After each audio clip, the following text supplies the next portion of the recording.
Hi, we are Group A, and our team consists of Nicholas Arnold, Chris Burke, Julie Kearney, and Dylan Wheeler. As a team, we got together and we selected Chris's proposed facility as our commercial facility for this case. Our commercial building is Unity Missionary Baptist Church.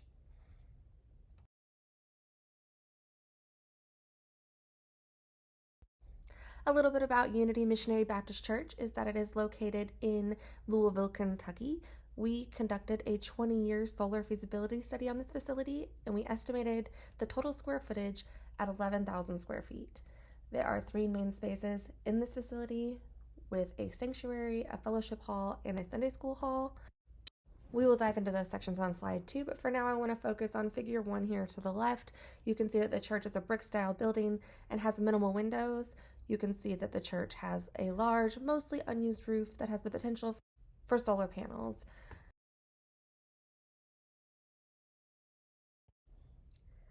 Figure 2 here is the church's largest space, and it is the church's sanctuary. The sanctuary uses 12-watt LED can or pot style lights.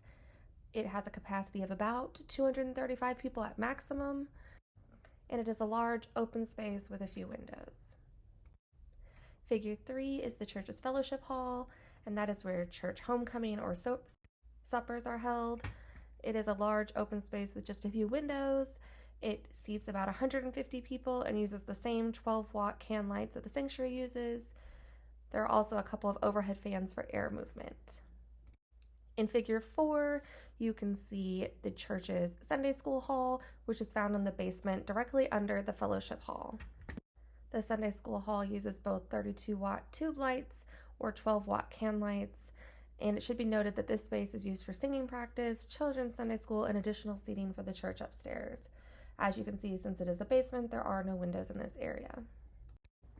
United Missionary Baptist Church's HVAC systems are relatively simple and use equipment that would be standard for most small commercial buildings. This church requires an estimated 15 tons of HVAC equipment for heating and cooling and uses 4 heat pumps and 2 air conditioners. The HVAC system uses dual fuel units, making use of natural gas for heat and electric for cooling. The building uses 2 electric hot water heaters for heating water to 3 restrooms. The facility uses a 320 amp electric service to supply electricity to all of the building's HVAC systems, refrigerators, lights, and hot water heaters. Per the NEC code, the building's absolute maximum draw is 256 amps because panels can only be loaded at 80% of their rated capacity. So now that Julie has presented some of the background information on the facility that we're doing a case study on, I'm going to be taking it to the next level in the methodology section.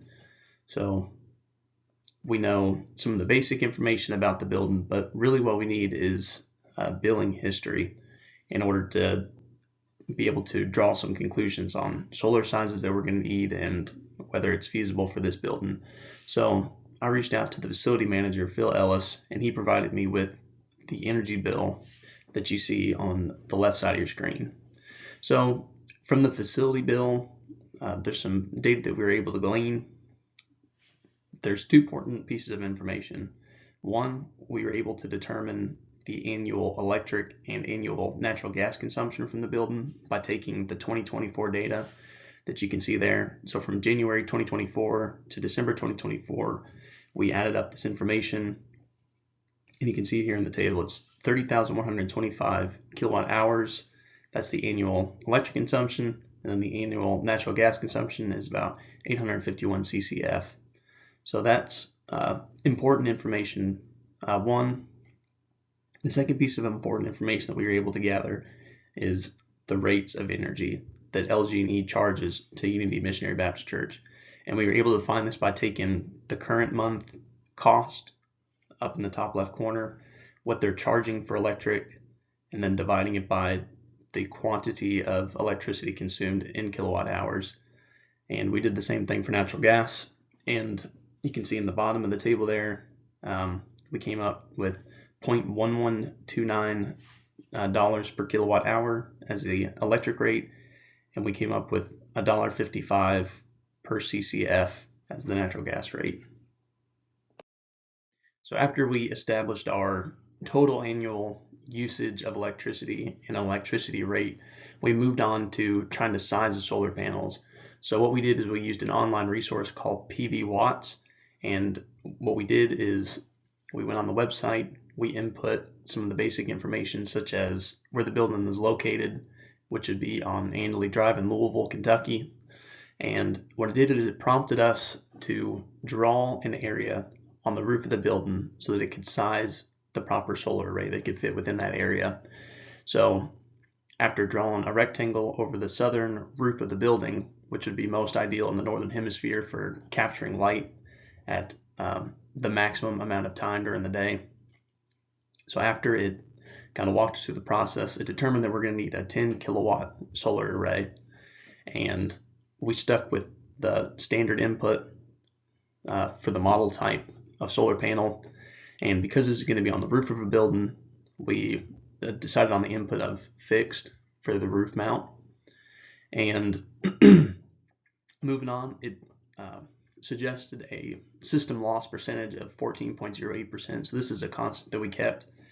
And we determined the tilt degree needed to be 22.6 because the building has a pitch of 6/12, which equates to a degree angle of 22.6. So that's how we found that figure. And lastly, because the solar panels will be facing south, it has an azimuth value of 180 degrees. So when these values are input into PV Watts, it gave us the results of 13,568 kilowatt hours per year is what you can expect from a 10 kilowatt system, and given the specifications that we provided here. Good morning, everyone. Today I'll be walking you through the cost analysis for implementing a solar energy system at Unity Missionary Baptist Church, and my name is Nick Arnold. Our goal was to determine whether a 10 kilowatt solar array would be financially viable and beneficial in the long run. First, let's talk about the initial costs. After researching installation costs for non-residential solar systems, we found that a reasonable estimate for this project is $2.65 per watt. Given that our proposed system is 10,000 watts, this brings a total upfront installation cost to $26,500. However, thanks to the 30% federal tax credit for solar projects, we implemented that assumption within our cost analysis, and it brings down the final net cost of implementation to $18,550. Of course, upfront costs aren't the only factor. We also had to consider ongoing maintenance expenses, and based on industry averages, we estimated annual maintenance costs around $225 with a projected escalation rate of 3% per year. At the same time, electricity prices are expected to rise at an average rate of 2.5% annually, making solar energy savings even more impactful over time. Now, let's take a look at the financial benefits. With this system, the church is expected to generate approximately 13,568 kilowatts of electricity per year. At the current electricity rate illustrated on the previous slide, this translates to an annual savings of over $1,500 in energy bills. But the key question is, when will the system pay for itself? Table 2 illustrates a net present value analysis. We determined that the solar installation would break even in year 15. By the end of a 20-year period, total savings would be over $3,600 with a significant return on an investment. While the upfront investment is significant, the long-term savings and return on investment make the solar project a viable and financially sound decision for the church. Based on these findings and consulting with local energy provider, including LG&E, and the cost assumptions that we used to determine, it's worth exploring more. To conclude, the Unity Missionary Baptist Church's facility manager has expressed interest in implementing a solar array to reduce energy costs. Our team was able to utilize an online tool called PV Watts to optimize the size and location for the system. Ultimately, we arrived at a 10 kilowatt hour system installed on the south facing roof as it gets the most sunlight. With tax credits applied, the system would cost around $18,550 to install and implement, and then once installed, the system would generate around 13,500 kilowatt hours of energy annually. After obtaining the typical energy usage information from that facility manager, our team was able to conclude that under typical conditions, This system would obtain a positive NPV at 17 years after installation, with a cumulative NPV of around $3,600 at the end of the estimated life, being around 20 years. This results in an ROI of 19.41% and a projected annual savings of $1,500, which is considerably better than the normal ROI for these types of systems. Consumer Affairs documented a 6 to 8% is a pretty good one, so 19.4% is extremely good. These values also do not account for any net metering that could exist once the system is implemented. Ultimately, our team has concluded that the UMBC's facility manager should take the next steps in implementing a solar array system. Thank you.